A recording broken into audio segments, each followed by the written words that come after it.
We spend our lives performing, rehearsing a version of us that will be liked, promoted, forgiven, and awarded. We learn the lines. We shape the mannerisms. We edit our stories until they sound like what the world expects.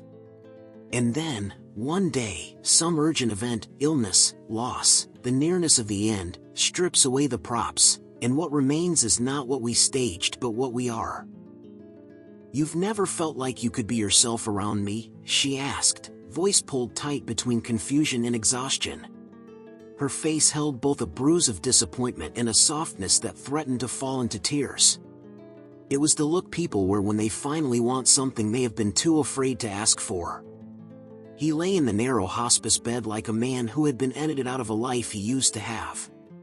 He was gaunt, tethered to tubes and rhythms of machines, but there was a lucidity in his gaze as if the fog had lifted from his mind and left the core of him visible at last.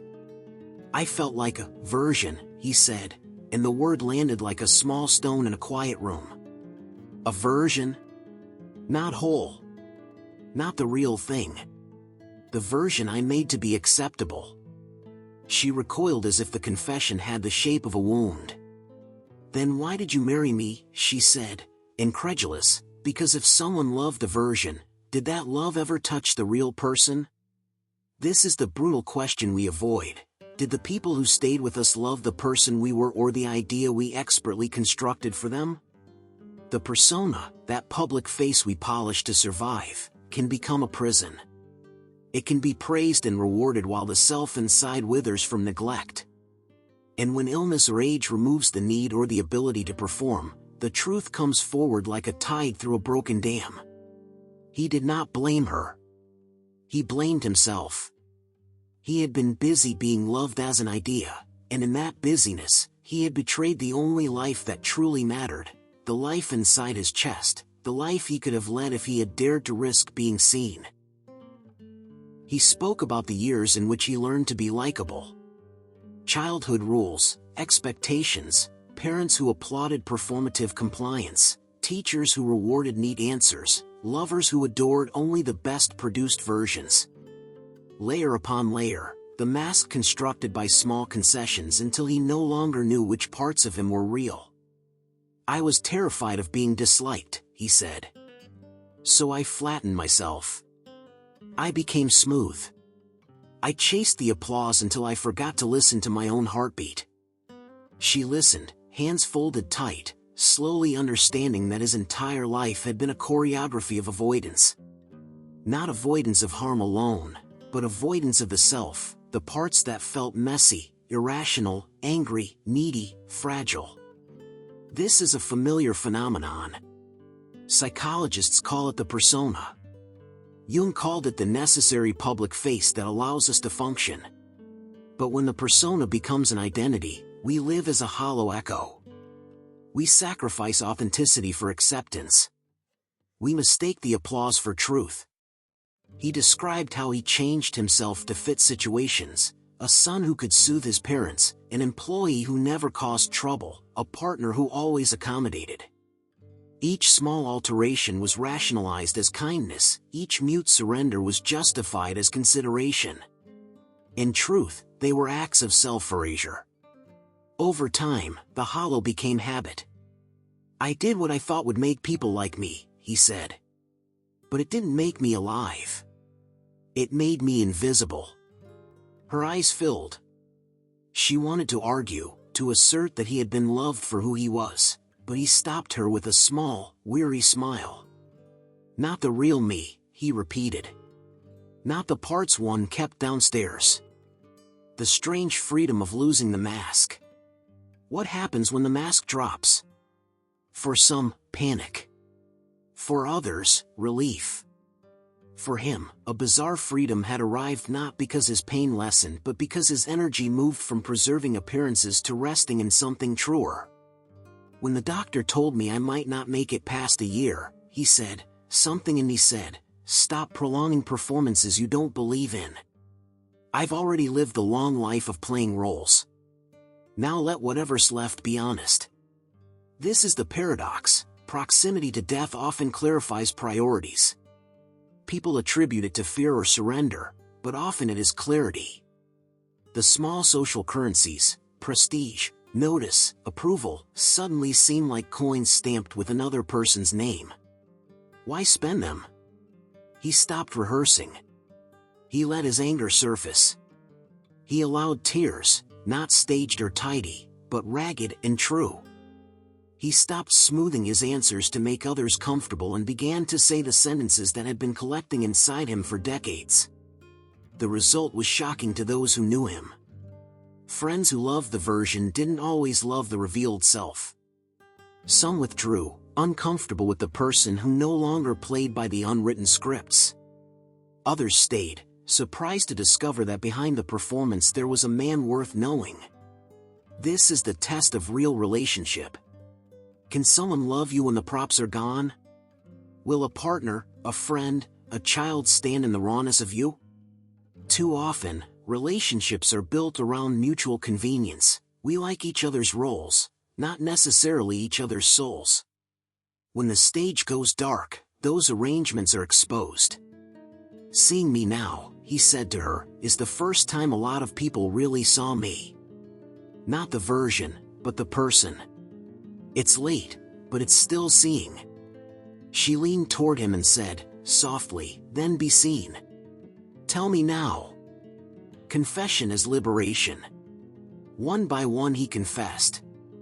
Not only the obvious mistakes, affairs, lapses of judgment, but the structural betrayals, tolerating things because they were easier than conflict, agreeing to things because disagreement terrified him, being small in service of being liked.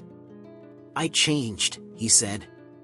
I trimmed the edges of my heart to fit other people's silhouettes. I made myself acceptable at the cost of being whole. Confession here is not a moral tally. It is not about redemption through admission alone. It is about waking up the parts of you that have been smothered and giving them air. Jung taught that the unlived life haunts people. It returns as sickness, depression, or an inexplicable malaise. Confession is the first step of reclaiming what has been hidden. She listened. Sometimes she interrupted with the human impulse to console. Everyone struggles, she offered. You did what you could. He shook his head. It wasn't about doing what I could.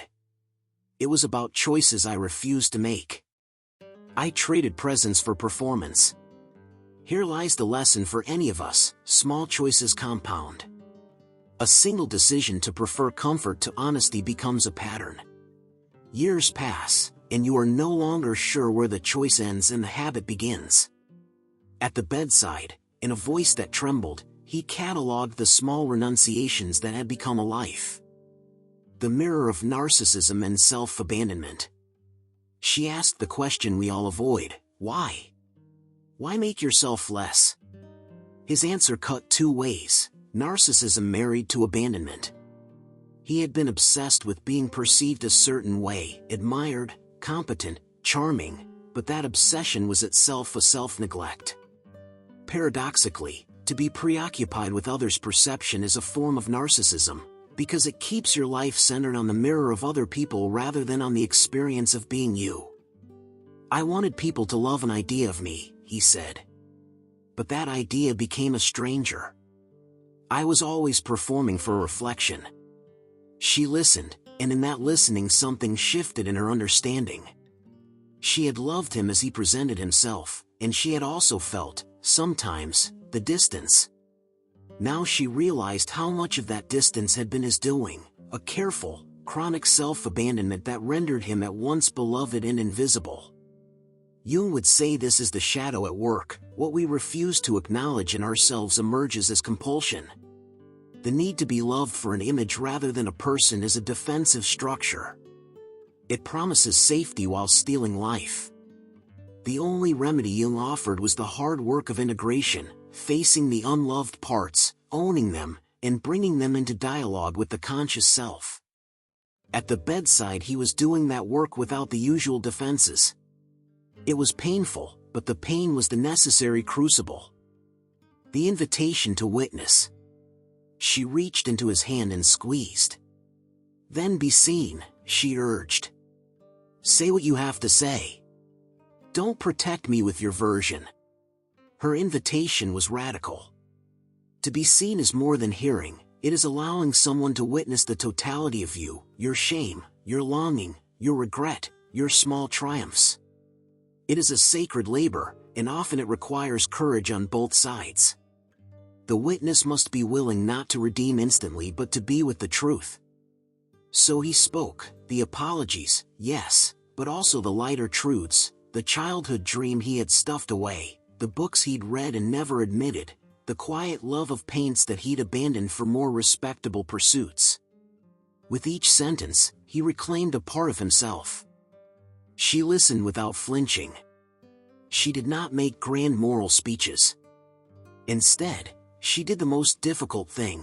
She stayed present with his truth without trying to fix it. Jung insisted that the presence of another conscious, empathic human being is one of the most healing elements for the soul. It is less important to offer advice than to hold the reality of another person without collapsing into judgment or rescue. "Now I see you," she whispered, and for the first time the word "see" held weight beyond the gaze on social profiles or polite compliments. It meant witnessing without conditioning. On regret and the possibility of reorientation. Regret arrived like a tide, not to drown but to reveal the shoreline. He catalogued what might have been, roads not taken, friendships not nurtured, things he would have said but never did. Yet regret, when acknowledged, can be an orienting force. It can become the energy that reroutes your remaining days. "You can still be different for the time left," she said. "Show me the parts you want to keep alive." This is the core of individuation, not demolition of the past but integration. Jung emphasized that awareness of one's shadow is not to punish oneself for being flawed, but to reclaim the lost possibilities that those flaws occluded. Even in the presence of death, the work remains, telling the truth, choosing differently, creating small acts that align outward life with inner truth. He began to plan in small ways, to write a letter to an estranged friend, to voice forgiveness to a parent who could not hear it, to sketch again even if no one praised the drawings. The tasks were tiny, but leadership of the self is built in tiny acts. Each honest sentence is a stitch that repairs the garment of a life. The paradox of being seen and being free. As the night deepened, something astonishing happened. The room that had been heavy with resignation turned luminous with a strange light, the kind that comes from the aligning of two beings who are willing to sit with truth. There was no dramatic catharsis, no sweeping redemption. There was instead a quiet unwinding of the posture they both had maintained for years. "I don't want you to make excuses for me," he said. "I don't want myths. I don't want the easy kindness that erases responsibility. I want someone to know me with all my mess. If you can do that, perhaps I can be less afraid of who I was." She nodded. "And I want to know you so I can choose how to love you now, not the version I learned to love." This is the freedom Jung proposed, to be loved for the self rather than for the mask. It does not guarantee that all relationships survive, but it guarantees that the ones that do will be real.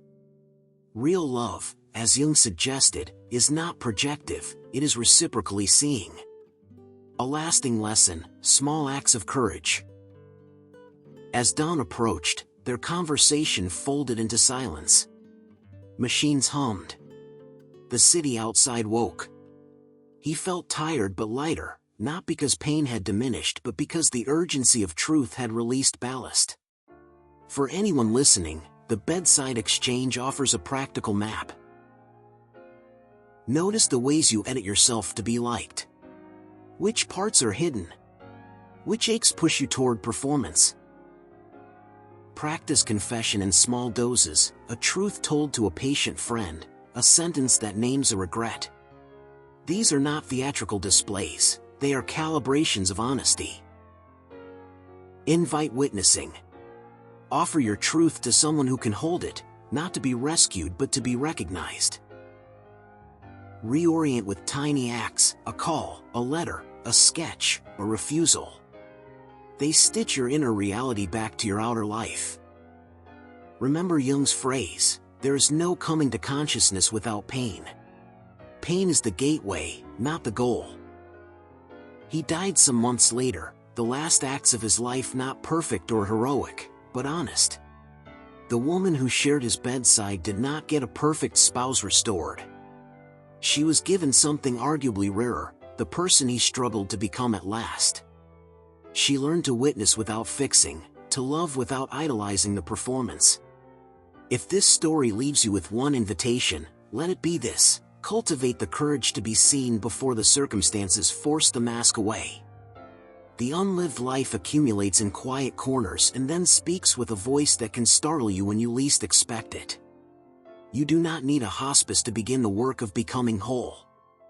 Jung taught that the aim of life is not comfort but realization, individuation, the slow, stubborn process of bringing the unconscious into the light.